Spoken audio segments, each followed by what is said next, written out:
guys, Kevin here in Japan, just chillaxing. Yeah, so today I was thinking about helicopter parents, the parents who hover over their children, desperately trying to protect them from all of the harms and dangers of the world, the evils of the world.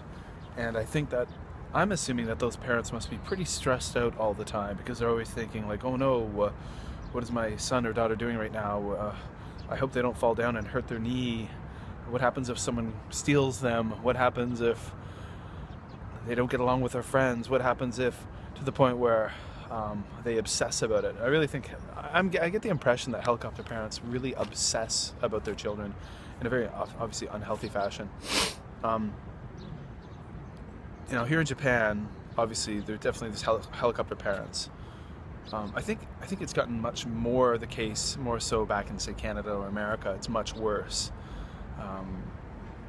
To the point where, you hear of parents who, like, if a child comes home from school with a skinned knee, they're like calling up the teacher and just freaking out, like, what happened? How could you let this happen to my child? Why weren't you watching them?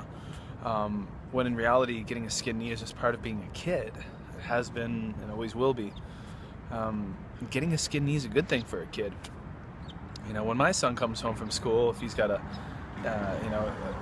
scrape on his face or on his leg or his arm, I said, what happened? I fell down. Why? I was running. Oh, good. Kids should run. Kids should fall down. You fall down, you'll learn something. Well, not always. If you're a little boy, you have to fall down more than once. I'm with my son.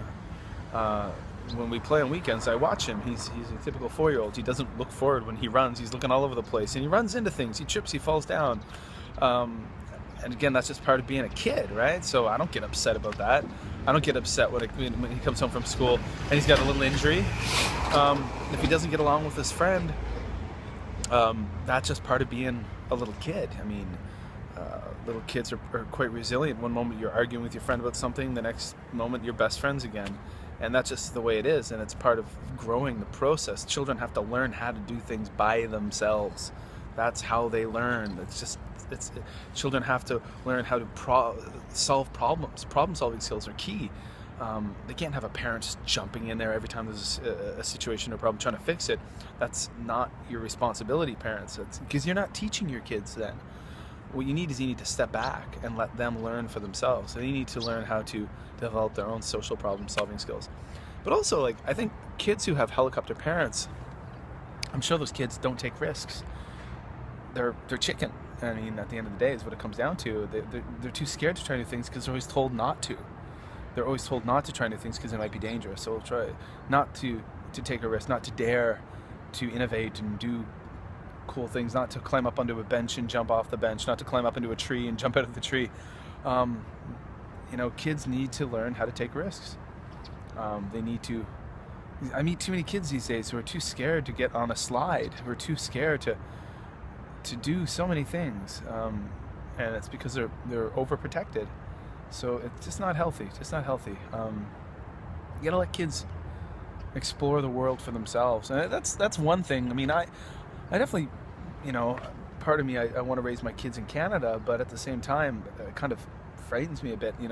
Having tobogganing bans in cities in Canada and pulling out hard playgrounds and putting in soft playgrounds in places. Here in Japan, these big concrete play structures with metal loops that kids climb up, and that's awesome. I think it's good. If they fall down, it toughens them up. And again, it teaches them to learn how to do things by themselves, and they learn how to take risks. So I don't know. I love my kids to death. I'd give my life in a heartbeat for theirs. They're the most important thing in my life. But at the same time, I want to let them be kids, and I want to let them have fun, and I want to let them fall down and get hurt and get back up again and dust themselves off and try again. I think that's what parents should do. Yeah, I'm definitely not a perfect parent. There's no doubt about that. But again, the overprotective parenting, I don't. It's definitely, I don't get it. I don't get it, and I'm glad I don't get it. Yep. Oh, there you go, guys. Just me talking about stuff today. Haven't made a video in a long time, so I just wanted to show. Didn't shave today. Didn't get much sleep last night. The last couple of nights either, as you can see. Working on a paper for grad school. I'll get some sleep this weekend though. It's all done now, so yay. All right, take care, guys. Kevin here in Japan. Check the links below and all that stuff. Later.